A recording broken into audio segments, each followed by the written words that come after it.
भोपाल में all India Muslim त्योहार committee ने मुख्यमंत्री डॉक्टर मोहन यादव के कार्यालय में ज्ञापन सौंपकर भोपाल कज़ियात में नियमित भर्ती प्रक्रिया शुरू करने और भोपाल की मस्जिदों में कार्यरत इमामों व मौज्जनों को कलेक्ट्रेट रेट के अनुसार वेतन देने की मांग की गई है। आपको बता दें, दरअसल ज्ञापन में कहा गया है कि भोपाल मसाजिद कमेटी भ्रष्टाचार का अड्डा बन चुकी है, जहां अवैध नियुक्तियों, फर्जी नोटिफिकेशन और फंड के दुरुपयोग के गंभीर आरोप हैं। 1949 में भोपाल रियासत भारत में विलय के बाद सभी संस्थान भारत सरकार के अधीन संचालित हो गए थे, परंतु भोपाल कज़ियात आज भी पुरानी व्यवस्था के अनुसार चल रही है। ऑल इंडिया मुस्लिम त्योहार कमेटी के संरक्षक शमसुल हसन ने बताया कि नियमित भर्ती नहीं होने से मनमाने तरीके से नियुक्तियां की जा रही हैं और शक जताया जा रहा है कि भर्ती के नाम पर धन वसूली हो रही है।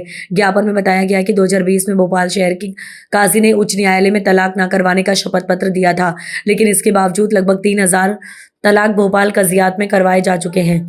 भोपाल कज़ियात को शासन से प्रतिवर्ष 3,88,00,000 रुपए का अनुदान और निकाह आदि से लगभग 1 करोड़ रुपए की आय होती है। ऑल इंडिया मुस्लिम त्योहार कमेटी के राष्ट्रीय अध्यक्ष दानिश खान ने कहा कि कांग्रेस सरकार के समय जारी फर्जी गजट नोटिफिकेशन के आधार पर कुछ कर्मचारियों को 5वें और 7वें वेतनमान का लाभ दिया जा रहा है, जबकि विधानसभा में ऐसा कोई नियम पारित नहीं हुआ। फिर भी इमाम और मुअज्जिन मात्र 1500 से 5000 रुपये वेतन पर गुजारा कर रहे हैं। तब वही बहुत गंभीर मुद्दे थे, 3 मुद्दे हमारे, और पूर्व में भी हमने 4 दिन पहले भी अल्पसंख्यक कल्याण मंत्री कृष्णा गौर जी को भी ज्ञापन देकर आए थे, लेकिन 4 दिन में इतने गंभीर विषयों पर अभी तक कोई कार्रवाई नहीं हुई।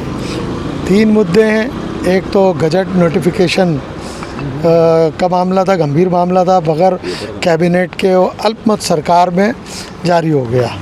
कैसे जारी हुआ? जब हमने सूचना के अधिकार के तहत जानकारी ली तो पता ये चला कि वहाँ से जारी नहीं हुआ है, तो ये एक सस्पेक्ट हो गया कि ये असली है कि नकली है, ये एक जांच का विषय हो गया। दूसरा, इमाम मुअज्जिनों की जो तनख्वाह के लिए जो अनुदान शासन की ओर से मिल रहा था, वो अनुदान इमाम मुअज्जिनों को ना मिलते हुए 3,85,00,000 प्लस 1.25 करोड़ रुपये कज़ियात से जो तलाक़ों में निकाहों में आते हैं, वो 4-4.5 करोड़ रुपये 5 करोड़ का गड़बड़ झाला इसमें चल रहा है। तीसरा मुद्दा कि जो गजट नोटिफिकेशन जो जारी हुआ नकली, हम अभी इससे नकली कहेंगे, विधानसभा ने हमें लिख के दिया है कि हमारे यहाँ से जारी नहीं हुआ, इसलिए नकली कहा जाएगा।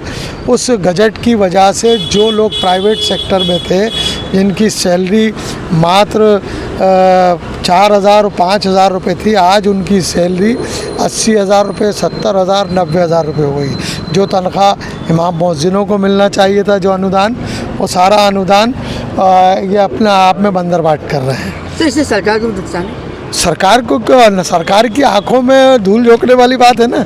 सरकार के नाक के नीचे इतना बड़ा गड़बड़ घोटाला हो रहा है, तो मध्य प्रदेश के माननीय मुख्यमंत्री को हमने कहा है, बराबर कहते चले आ रहे हैं कि संज्ञान लें और उन लोगों के खिलाफ, चाहे वो कितना ही बड़ा कद हो, कितना ही बड़ा पद हो, चाहे कोई भी हो। कमलनाथ जी की अल्पमत सरकार थी, तो कौन लोग थे जिन्होंने हाथों हाथ सरकार अल्पमत में आने के बाद बगैर कैबिनेट के विधानसभा से पारित हो गया और विधानसभा सचिवालय में रिकॉर्ड नहीं है इसका। तो ये बड़ा गंभीर विषय है, तो हम चाहते हैं कि अविलंब इस पर कार्रवाई हो और गिरफ्तारी होना चाहिए। जी देखिए, ये जो मसाजिद कमेटी है, जो हमारे इमाम और मुअज्जिन हैं, जो भोपाल की मसाजिदों में नमाज वगैरह पढ़ा रहे हैं, उनके कुछ समस्याएं थी, उनके कुछ हक़ मारा जा रहा है कुछ लोगों की वजह से, तो इसलिए आज हम लोग आए थे। एक्चुअल में क्या है, 1960 का जो मूल नियम था शासन का, उसमें किसी भी प्रकार का कोई नियमितीकरण का प्रावधान नहीं था। 2010 में मांग की गई कि लोगों को नियमित किया जाए, जबकि तो 2010 में प्रशासन द्वारा उसको मना कर दिया गया कि नियमितीकरण नहीं हो सकता। मगर जब कांग्रेस सरकार बनी तो 19 मार्च 2020 को एक गजट नोटिफिकेशन पास किया गया और उसके आधार पे कुछ लोग नियमित कर दिए गए, और उस नियमितीकरण के चलते जिन लोगों की तनख्वाहें 5,000 7,000 हुआ करती थी, उनको 5वां और 7वां वेतन आयोग मिलने लगा और आज उनकी तनख्वाहें 60,000 70,000 रुपये होने लगे। एक्चुअल में ये जो पैसा अनुदान गवर्नमेंट द्वारा 3,85,00,000 रुपये जो दिया जाता है, ये दिया जाता है जो इमाम और मुअज्जिन है, जो उनकी तनख्वाहों के लिए।